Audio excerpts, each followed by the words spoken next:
Hi guys! Welcome back to my channel. It's me, Nelson, Nellywerkz TV.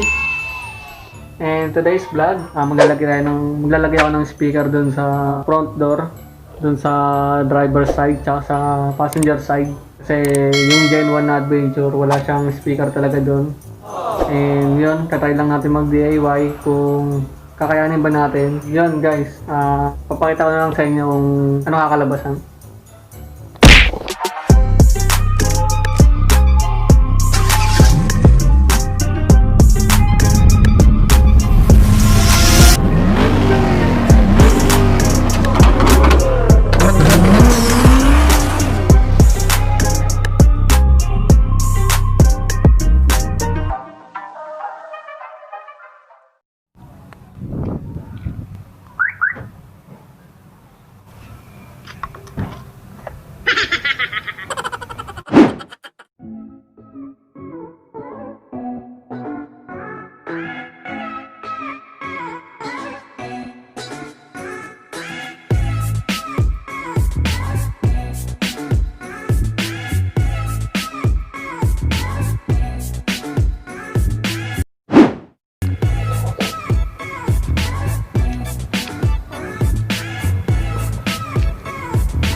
Yun mga idol, bali hindi ko pa siya natutono.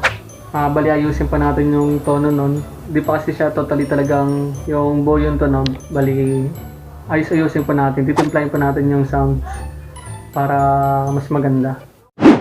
Kaya mga idol, yan lang muna yung mapapakita ko sa inyo na DIY natin. Abang-abang ulit tayo sa mga susunod na video kung ano pang may sipan natin mga DIY. Kaya mga idol, maraming salamat. Huwag niyo kalimutan mag-like, share, and subscribe. Pindutin niyo na yung notification bell para updated kayo sa mga susunod natin mga video. Thank you!